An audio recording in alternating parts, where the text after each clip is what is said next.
What's going on, everybody? Cleepus Tech here, coming back at you with another video. In this video, we're going to be taking a look at a bunch of different Samsung Galaxy A series phones to help you decide which one is right for you. Now keep in mind, these are only going to be recent models, and with the exception of the A23 LTE, the A33 5G I think, and the A73 5G, all the other phones in this video are currently being offered by US carriers. In addition to this, while I do know the Samsung Galaxy A04s is now currently out, I don't have it yet, so of course we're not going to be including it in this video. But other than that, as always, before we go any further, I do want to remind you to hit that subscribe button, and if you want to learn more about any of these phones, I will be linking to several other videos about each of them in the description, as well as some information about pricing, availability, and some of my favorite smartphone accessories. But without further ado, let's get into it. So up first, we got the Samsung Galaxy A03s. With this phone, we're getting a 6.5-inch PLS LCD display with a resolution of 720p, a PPI of 270, an aspect ratio of 20:9, and an 81.8% screen-to-body ratio. So for what it is, the display is pretty decent. Sure, it doesn't have a 1080p resolution, but it's also a really low-end phone, and if you're really going to be consuming all kinds of content and you want an amazing-looking display, then you're probably just going to want to get a higher-end device in general. But for what it is, I do think it looks pretty good, and despite only having a 720p resolution, the image is decently sharp, the colors look nice and vibrant, and the screen in general is pretty bright too. Now the A03s is getting 32GB of internal storage with microSD card expansion, so honestly this is probably the worst storage in this entire video, and in my opinion 32GB is really just not enough. Personally, this is definitely a deal breaker for me, because no matter what you're doing on your phone, even if you're a more casual user and you don't have a ton of apps or games or anything like that, 32GB is still going to fill up pretty quickly, so unless you need something for the absolute bare minimum, I would probably go with a different device. But that being said, at least we do get microSD card expansion, so if you have a lot of photos and videos, for example, you can always offload those onto a microSD card, and that is going to help with space a bit. For security features, this phone does have face unlock and a fingerprint scanner right here on the power key, so definitely a nice spot for it, but let's go ahead and give it a try.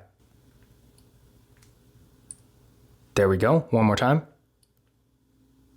And there we go. So as you can see, the fingerprint scanner was real fast and responsive, no issues at all. And again, this phone does have face unlock too, so if you want to use that instead, you always can. Now taking a look at the camera setup here, with the A03s, we got a water drop notch for the front facing camera. This camera is 5 megapixels. Then on the back, we got a triple camera setup with a 13 megapixel main camera, a 2 megapixel macro camera, and a 2 megapixel depth sensing camera. So in general, as far as features go, it is decent here. Unfortunately, there's no ultra wide camera, which is really too bad, because if you're taking a lot of pictures, an ultra wide camera can be really useful, but it does have everything else, and when it comes to quality, while definitely not being nearly as good as some of the other phones here, it is at least acceptable. So if you maybe want to get a couple nice pictures for Instagram, for example, it will at least get the job done. But in general, if taking photos is really one of the main things you're doing with your phone, I would personally go for a higher end device. Now when it comes to RAM and processor, the Samsung Galaxy A03s is getting 3GB of RAM with the MediaTek Helio P35 processor. So as far as overall performance goes, this is actually not the slowest phone in this video. That title actually goes to the Samsung Galaxy A13 LTE, which we are going to get to in a minute. But in general, if you're doing really basic activities like web browsing, social media, stuff like that, maybe watching an occasional YouTube video here and there, it is at least going to get the job done. Would I recommend it for all day use? Probably not, because remember, this is a pretty low end phone and it is definitely on the slower side. That being said though, for more basic activities, if you're not really going to be on your phone too much, it will at least get the job done. Now I did run a Geekbench 5 benchmark test on this phone, as well as all the other phones in this video, and here are the scores I got. Again, in general, this is not the fastest phone on the market, and if you're really a heavy user and you're going to be on your phone all the time, it is probably going to feel pretty slow. But that being said, compared to other entry-level phones, it's absolutely not the worst out there. So if you really just need something for the bare minimum, then the A03s will at least get the job done. Now for the battery, this phone has a 5000 mAh battery that supports 15-watt fast charging, so definitely a real good battery here. With a 5000 mAh battery, which actually I think all these phones in this video have the same battery size, but regardless, you can expect to get great battery life and longevity here. And with 15-watt fast charging, the charging speeds, while not being the fastest, are still at least decent, and for most people, you're probably not going to have an issue. In addition to this, the Samsung Galaxy A03s unfortunately does not have NFC, so if you like to make contactless mobile payments using tap and pay, unfortunately, you won't be able to do that here. Something else I do want to mention right now is that none of these phones in this video have wireless charging, so in case you were wondering, definitely keep this in mind. Up next, we got the Samsung Galaxy A13 4G. With this phone, we're getting a 6.6-inch PLS LCD display with a resolution of 1080p, a PPI of 400, an aspect ratio of 20:9, and an 83.2% screen to body ratio. So with this phone, for being an entry-level phone pretty much around the same level as the A03s, the display is actually really impressive. In fact, that's probably my favorite thing about this phone. The 1080p resolution is giving us a nice, sharp, crisp image. The colors are really good, and at 6.6 inches, it is decently large. So honestly, if you're just going to be consuming content, like watching videos for example, and you're really not doing a whole lot else, then honestly, this is probably going to be a really good phone for you. Because again, when it comes to the display, for an entry-level phone, the A13 4G is probably one of the best options. Now this phone is getting 64GB of internal storage with microSD card expansion, so definitely a decent amount of storage here, especially considering, again, this is still a pretty entry-level phone. Sure, on one hand, if you're really a power user and you have a bunch of apps and games and stuff like that, you're probably going to want at least 128, but for the average user, as long as you're mindful of what you're putting on your phone and you get a microSD card with 64GB, it is at least acceptable. Now for security features, the A13 4G does have Face Unlock and a fingerprint scanner right here on the power key. Let's give it a try. There we go, one more time. And there we go, no issues at all. Now taking a look at the camera setup here, with the Samsung Galaxy A13 4G, we got a water drop notch for the front facing camera. This camera is 8 megapixels. Then on the back, we got a quad camera setup with a 50 megapixel main camera, a 5 megapixel ultra wide camera, a 2 megapixel macro camera, and a 2 megapixel depth sensing camera. So as far as the overall camera features go, the A13 4G actually has everything, including an ultra wide camera and a macro camera. So if you want a wider variety of features, this is definitely a great thing. When it comes to the actual photo quality, sure, on one hand, it's not going to be nearly as good as some of the other phones in this video, but keep in mind, again, this is really an entry-level phone, and for what it is, I do think the pictures are okay. And if you're just taking photos from maybe Instagram, for example, and you want things to look good, but you still don't need the absolute top-of-the-line quality, the Samsung Galaxy A13 4G will get the job done. And for video, almost forgot to mention, this phone does have a max recording quality of 1080p in both the rear and front cameras, so again, no 4K here. Now, as far as RAM and processor go, the A13 4G is getting 4GB of RAM with the Exynos 850 processor. Like I said before, this is actually the slowest phone in this entire video, so honestly, if you care about performance, definitely don't get this phone, because again, it definitely is a slow phone. That being said though, if you're really just doing the bare minimum, like making calls, sending text messages, browsing the web, using social media, stuff like that, it will at least get the job done. But again, if you're going to be on your phone a lot, then I would definitely get something a bit faster. Here are the Geekbench 5 scores. As you can see, it is quite a bit slower than the A03s. So again, if you really don't care about performance, this is probably not going to be that much of an issue. But at the same time, if you are going to be on your phone a lot, using it for stuff like web browsing, social media, and maybe some mobile gaming here and there, then I would definitely recommend getting something a bit faster. Now the A13 4G actually has the exact same battery as the A03s with a 5000 mAh battery supporting 15-watt fast charging. So again, great battery here. Pretty much every Samsung Galaxy A series phone is going to have a really good battery. So overall, if the battery is important to you, the A13 4G will be a pretty good choice. The A13 4G unfortunately does not have NFC either. So again, if you like to use tap and pay, then you should probably not get this phone. And after the Samsung Galaxy A13 4G, we got the A13 5G. Now the first thing you're going to notice about this phone, the display is actually significantly worse than its 4G counterpart. With this phone, we're getting a 6.5-inch 90Hz PLS TFT display with a resolution of 720p, a PPI of 270, an aspect ratio of 20:9, and an 81.1% screen to body ratio. Okay, to be fair, really the main difference here is that with the Samsung Galaxy A13 5G, this phone only has a 720p resolution. Otherwise, it's almost the same, I guess. And in addition to this phone does have a 90Hz refresh rate, so the movement on the screen is going to be a little bit faster and smoother. But that being said, despite the display specs actually being pretty similar, side by side, you can really just tell that A13 4G is so much better, and even the brightness and viewing angles on the A13 4G are quite a bit better. And if you want to take it a step further, you can kind of say the same thing with the A03s. I don't know about you, but I feel like the A03s actually does have slightly better viewing angles than the A13 5G. So in general, it's safe to say the Samsung Galaxy A13 5G honestly has the worst display in this entire video. So if you're consuming a lot of content, doing stuff like watching videos, playing games, looking at photos, even just browsing the web and using social media, if you're going to be doing that stuff all the time, I would probably not go with this phone. That being said, if you're a more casual user, keep in mind, I have seen much worse displays than this, and by itself, I guess it's at least acceptable. For storage, like the A13 4G, the A13 5G also does have 64GB of internal storage with microSD card expansion, so nothing really new here. For security features, again, pretty much the same thing. This phone does have Face Unlock and a power key fingerprint scanner, so let's give it a try. There we go. One more time.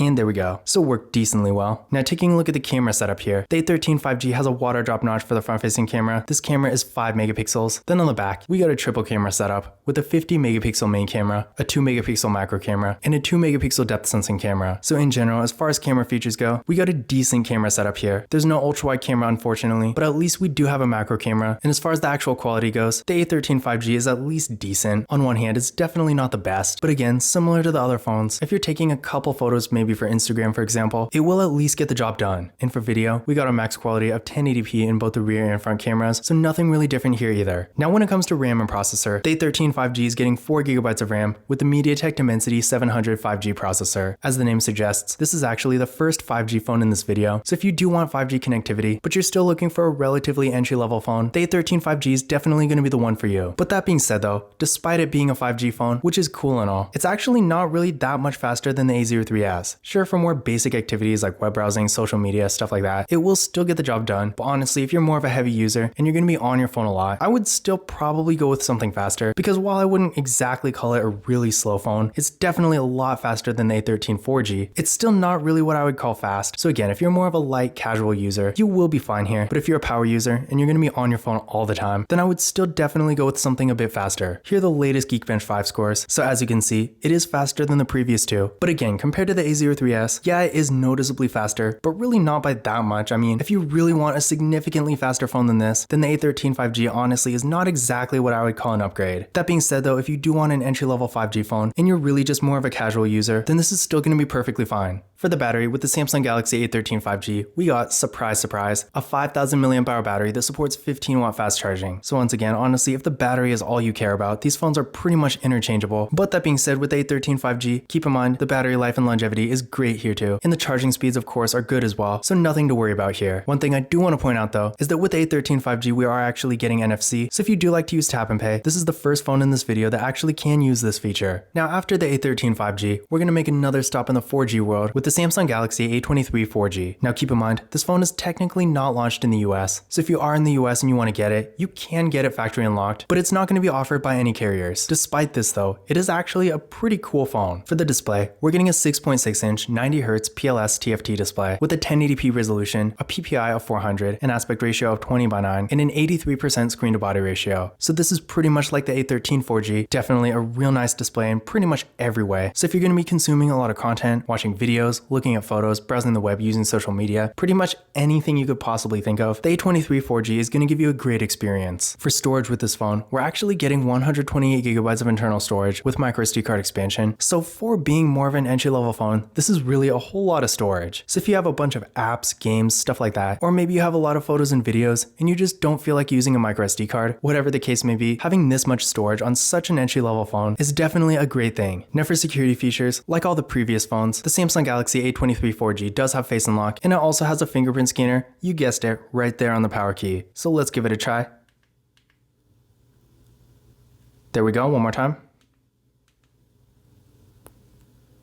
And there we go. So as you can see, real fast and responsive. Honestly, probably the best one yet. And again, there is Face Unlock too, so if you want to use that instead, you always can. Now taking a look at the camera setup here, for the front facing camera, we got another water drop notch. This camera is 8 megapixels. Then on the back, we got a quad camera setup with a 50 megapixel main camera, a 5 megapixel ultra wide camera, a 2 megapixel macro camera, and a 2 megapixel depth sensing camera. So pretty much the same as the A13 4G, except I guess the camera module does look a little bit different, but essentially same features. And honestly, the quality isn't really a whole lot different either. In general, if you're doing any real serious mobile photography, you are definitely going to want something higher end than this. But again, for that average user, I want to say for most people that is, the photo quality you get with this phone is going to be perfectly fine. And if you're just posting photos on Instagram, Twitter, TikTok, whatever it may be, the photo quality you're going to get with the Samsung Galaxy A23 4G is going to be perfectly fine. For video, this phone does have a max recording quality of 2K in both the rear and front cameras, so we're not getting 4K here quite yet. When it comes to RAM and processor, with this phone, we're getting 4GB of RAM with a Qualcomm Snapdragon 680 4G processor. Now, this is where it gets interesting. Despite it just being a 4G phone, this is actually the fastest new 4G phone I've seen in quite a while. I mean, sure, something like an iPhone XS Max that's technically, I guess, a 4G phone is still going to be much faster than this. But compared to pretty much all the 4G phones I've seen in 2022, most of those, of course, are mid-range phones because all higher-end devices are going to be 5G at this point. And out of the ones I've personally seen, the A23 4G is definitely the fastest. Now, on one hand, if you are really a power user, if you're going to be on your phone all day doing stuff like mobile gaming, for example, that needs a little little bit more power, then yeah, you're probably going to want to get something faster than this. But for the more common casual activities most people are using smartphones for, like web browsing, social media, stuff like that, for that kind of activity, you're honestly going to get a really good experience with this phone. In fact, for that matter, in my experience, the Samsung Galaxy A23 4G is actually quite a bit faster than a lot of mid-range 5G phones. So in general, while of course this is no flagship phone, for what it is, the performance we get here is actually pretty impressive. As you can see from the Geekbench 5 scores, this phone is actually quite a bit faster than the others. So again, if you do care a little bit about performance, but you still don't really need something insanely powerful, I do think this phone is a great middle ground. Now for the battery, this phone has a 5000 mAh battery, but this time we're getting 25 watt fast charging here. I'm actually going to save you some time right now and just let you know every other phone in this video has the exact same battery, which again is a 5000 mAh battery that supports 25 watt fast charging. So again, great battery. And with the Samsung Galaxy A23 4G, A23 5G, A33 5G, A53 5G, and the A73 5G, all these phones do support 25 watt fast charging, whereas the A03s and both versions of the A13 only support 15 watt fast charging. But again, either way, all these phones have great batteries, so honestly, if you care about the battery, you're really not going to go wrong with any of these phones. In addition to this, every other phone in this video does have NFC. In fact, the only phones in this video that don't have NFC are the Samsung Galaxy A03s and the A13 4G. Again, every other phone in this video besides those two does have NFC, so if you like to make contactless mobile payments using Tap and Pay, keep in mind, unless you get the A03s or the A13 4G, you're not going to have a problem doing that. But that being said, let's go to the next one. Now with the Samsung Galaxy A23 5G, this is where things really start to get good. With this phone, we're getting a 6.6-inch 120Hz PLS LCD display with a 1080p resolution,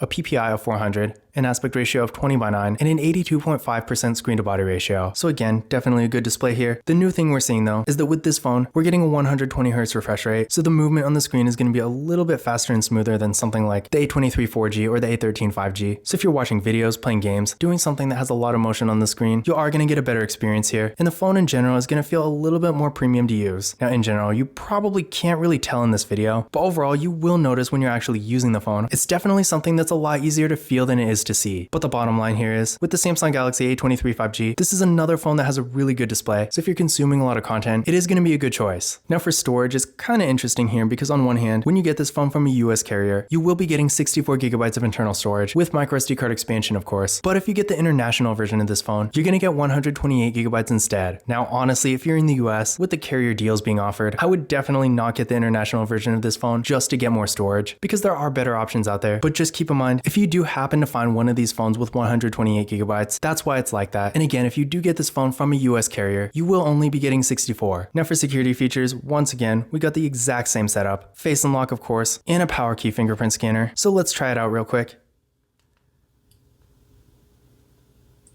There we go, one more time.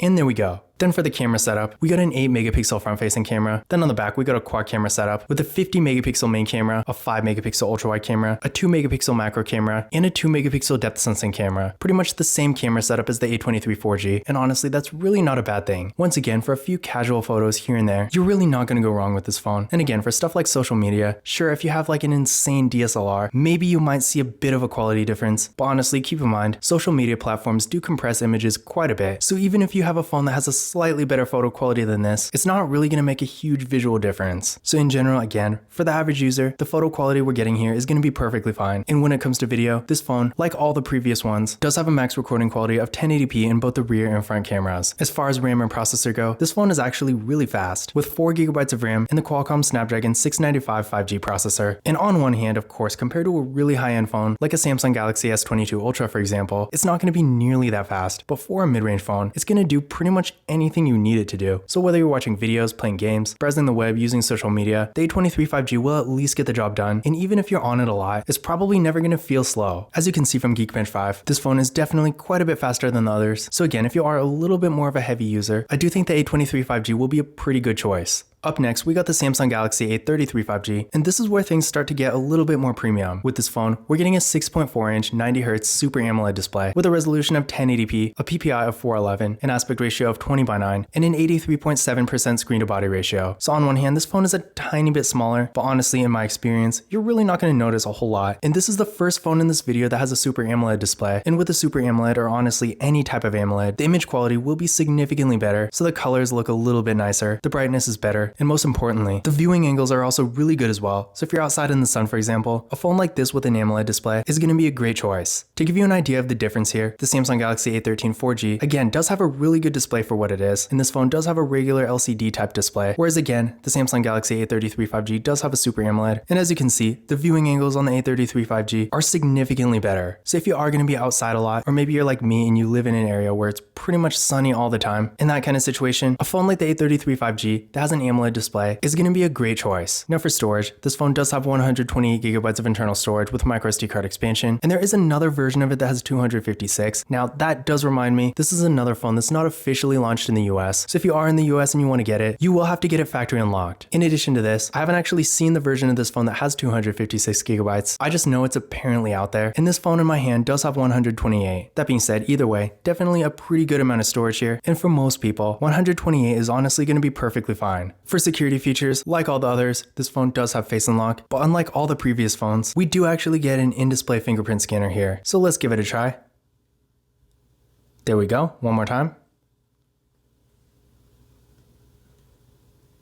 And there we go, real fast and responsive, and I personally really like the in-display fingerprint scanners just because they look a lot nicer. For the camera setup here, we got yet another water drop notch on the front-facing camera. This one looks a little bit different though. I feel like compared to the others, it's really not that bad. But again, I personally like the hole punch a lot better. Regardless, this camera is 13 megapixels. Then on the back, we got a quad camera setup with a 48 megapixel main camera, an 8 megapixel ultra-wide camera, a 2 megapixel depth sensing camera, and a 5 megapixel macro camera. For video, this phone can actually record in 4K in both the rear and front cameras, so definitely great to see here. And in general, the photo quality with this phone is really good, while still not being exactly flagship level. If you're really taking a lot of photos, then a phone like the Samsung Galaxy A33 5G is definitely going to be a good choice. For RAM and processor, we're getting 6GB of RAM with the Samsung Exynos 1280 processor. Now one interesting thing you're about to see in a couple minutes is that this phone actually has the exact same processor as the Samsung Galaxy A53 5G. I'm guessing that's pretty much because this phone wasn't really meant to be sold in the US, but regardless, the performance here is really good, pretty much the same level as the Samsung Galaxy A23 5G, maybe a little bit faster, although for whatever reason the Geekbench 5 score isn't really quite as high. As you can see, with a single core score of 740 and a multi-core score of 1847, it technically is noticeably lower than the A23 5G, but in my experience, the performance you're going to get here is roughly the same. That being said though, like with the A23 5G, if you're going to be on your phone a lot doing stuff like web browsing, social media, streaming content like videos and music and stuff like that, maybe not necessarily high performance mobile gaming, but pretty much everything else, this will be a pretty good phone for you. Now up next, we got the Samsung Galaxy A53 5G. This is definitely one of my favorite phones in this video. I like to say it's pretty much the ultimate mid-range phone. On one hand, it's not super expensive or super fancy or anything like a flagship phone, but on the other hand, it's definitely significantly better than most mid-range phones, and there's really nothing it does bad. That being said, with this phone, we got a 6.5-inch 120Hz Super AMOLED display with a 1080p resolution, a PPI of 405, an aspect ratio of 20:9, and an 85.4% screen to body ratio. I feel like the image quality on this phone is really good. The Super AMOLED display again is giving us great colors, really good brightness, and good viewing angles in case you're in a really bright area. The 120Hz refresh rate is going to make the movement on the screen really fast and smooth. I don't know why I keep doing this, you probably can't even see, but you get the idea. If you're doing a lot of content consumption, like streaming videos, playing games, stuff like that has a lot of motion on the screen, with a higher refresh rate, you are going to get a better experience, and overall, the phone's going to feel more premium to use. For storage, this phone has 128GB of internal storage, at least the US version does, but there is an international version that has 256, or I guess maybe that's just the factory unlocked version. Regardless, if you get this phone from a US carrier, keep in mind it will have 128, but if you really want, you can get a version of this phone with 256 instead. And of course, like every other phone in this video, it does have microSD card expansion too. For security features, the A53 5G has both Face Unlock and a real nice in-display fingerprint scanner, so let's try it out. There we go, one more time.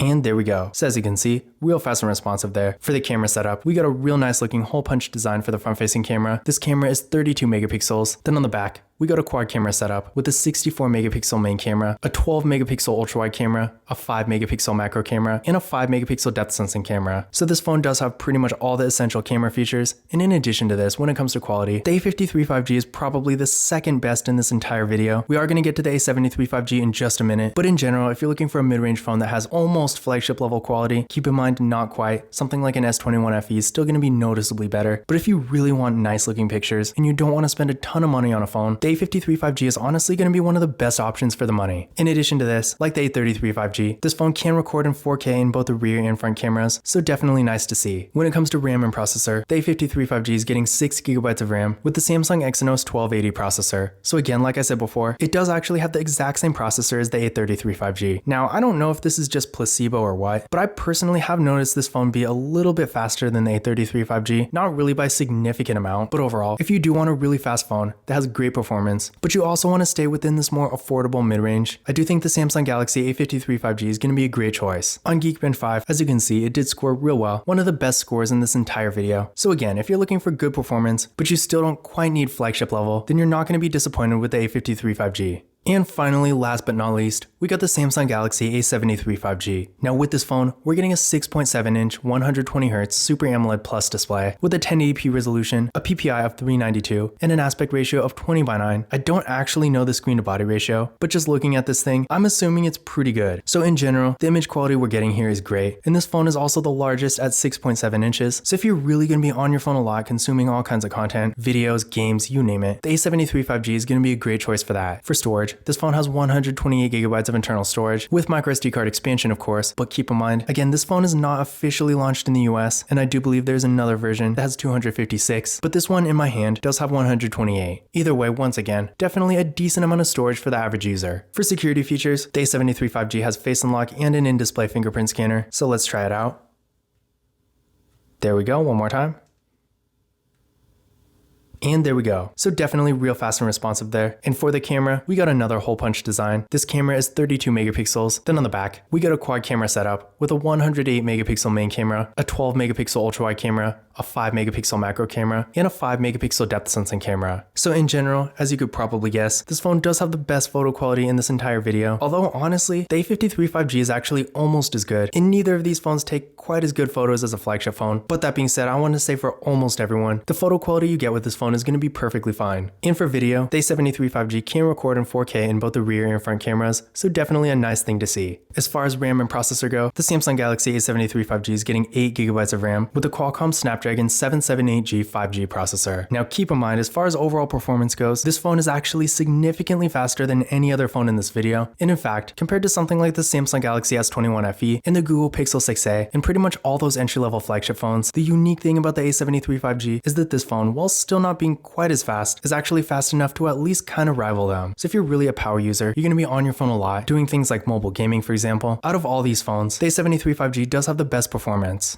As you can see here from the Geekbench 5 scores, again, real impressive, especially considering, despite being a bit more premium and expensive, the A73 5G is still technically a mid-range phone, so in general, if performance is really your #1 priority, then this phone is going to be a great choice. Now before we actually wrap this up, one thing I almost forgot to mention here is that with the Samsung Galaxy A33 5G, A53 5G, and A73 5G, these phones do not have headphone jacks, so if you really want a phone that has a headphone jack, keep in mind, these 3 don't, and these 5 do. But in conclusion, which Samsung Galaxy A series phone is actually right for you? Now, of course, this is going to be pretty subjective, but I do have some insight here, so let's start from the very bottom. The Samsung Galaxy A03s is really nothing spectacular in any way, but that being said, it's not a bad phone at all. If you're looking for something for more basic activities, and you're doing more practical things, maybe not consuming a lot of content, but you're browsing the web, maybe using social media every now and then, the Samsung Galaxy A03s is a perfect choice, because this phone, while being really affordable, does have decent enough performance for casual use, a good enough display to watch a video every now and then, and in general, while it's not really good at anything, it's really not bad at anything either. That being said though, if you really don't care about performance, maybe you're really not going to be using your phone a lot, but you are going to be consuming a lot of content, maybe you're just watching videos and nothing else, and you want a better camera, in that kind of situation, the Samsung Galaxy A13 LTE, while again being significantly slower than the A03s, is going to be a better choice, because with this phone, if you're consuming a lot of content, I would say the display is quite a bit better. And of course, with the camera setup, this phone has a weirdly good camera for what it is, so if you do want to take a lot of pictures, then that's definitely a good thing to have. On the other hand, maybe you do want more of an affordable phone, and you're not too concerned about performance, the display, the camera, or anything like that, but you do want 5G connectivity and maybe NFC. In that kind of situation, the Samsung Galaxy A13 5G is going to be a great choice for you. Remember, the performance difference between this phone and something like the A03s, for example, is really not that different, but at the same time, it is a little bit faster, and it will be at least good enough for more basic daily activities like web browsing, social media, stuff like that. The only real drawbacks to this phone are that, first of all, the display really isn't the best, despite having a nice 90Hz refresh rate, which is going to make stuff like videos a little little bit better. It's really just not that great, especially compared to the A13 4G. But again, in general, if you do want a 5G phone, but you also want to stay within this more entry-level price range, the A13 5G is definitely going to be a good choice. Now with the A23, if you're in the US, I honestly don't really see that much of a reason for you to ever get this phone, because while I really do like it as a phone, and I do think it's actually pretty cool for what it is, for the money, especially considering the carrier deals, I feel like if you're gonna get this phone, you might as well just get the 5G version. That being said, if you're outside the US, of course, this phone might be a good choice for you. And in general, if you're looking for a mid-range phone with good performance and a great display, a good amount of storage, and a really good camera, and you also just really don't care about 5G connectivity, the A23 4G is still gonna be a good choice. But again, if you are in the US, I just wouldn't recommend this phone, because considering the deals carriers usually offer, I just really can't justify it. And that inevitably brings us to the A23 5G. With this phone, the performance is great, so if you're really going to be on your phone a lot, I do think the A23 5G is really going to be a good option, and it gives us a nice blend of having a good display, a good camera, but also being really fast. Because we have phones like the A13 4G, for example, that do have a good display and a good camera, but that phone of course is also really slow, whereas with this phone, we're actually getting the full package here. So sure, on one hand, it's not the most premium A-series phone, but at the same time, if you're just looking for practicality, if you're looking for a solid 5G phone that has a great display, all the essential features like NFC for example, and really just works, the A23 5G is going to be a great choice. But keep in mind, once again, if you get this phone from a US carrier, you're only going to get 64 gigabytes of internal storage, so definitely keep this in mind, because depending on how you're actually using your phone, this could be a drawback. There aren't a ton of situations where it could really justify getting the A33 5G if you're in the US, but that being said, I have seen this phone factory unlocked for pretty good prices, around what carriers are offering the A23 5G for, and if you want to record 4K videos, and you're just generally a bit more of a content creator, and you like this nice AMOLED display, then I do think regardless of whether or not you are in the US, the A33 5G could be a good choice for you. That being said though, honestly, if you're going to go this far, I feel like you might as well just get the A53 5G. With the A53 5G, again, we have great performance here. The photo quality you get with this phone is actually a little bit better than the A33 5G, and in general, with the deals US carriers are offering on this phone, if you're looking for a mid-range phone that has great performance, a really good display, plenty of storage, and a really nice camera that can record 4K videos, the A53 5G is honestly going to be the best option here. But that being said, if you want the best performance out of all of these, the objectively best display, and the best camera setup, then of course, the A73 5G is going to be your best option. That being said though, I do want to point out that if you're in the US, you can honestly most likely get a Samsung Galaxy S21 FE for about the same, if not a little bit less, than you can get the A73 5G factory unlocked. Because again, this phone is not officially launched in the US, so no US carrier is going to have it. So honestly, if you are in the situation where you really want the A73 5G, I would personally just get the S21 FE, unless you want the larger display, because keep in mind, the A73 5G is significantly larger. The Samsung Galaxy S21 FE, while being perfectly large enough for me at least, is a little bit on the smaller side. I think the display is 6.4 inches, so it's going to be about this size. I would show it to you, but I'm actually using it to record this video. So I guess if you do like this video quality, and you are recording a lot of videos, then maybe instead of the Samsung Galaxy A73 5G, you might want to just get an S21 FE instead. And honestly, for most people watching this video, I feel like that's going to be a better choice, because even though I really like the A73 5G, getting an actual entry-level flagship phone is just a better choice.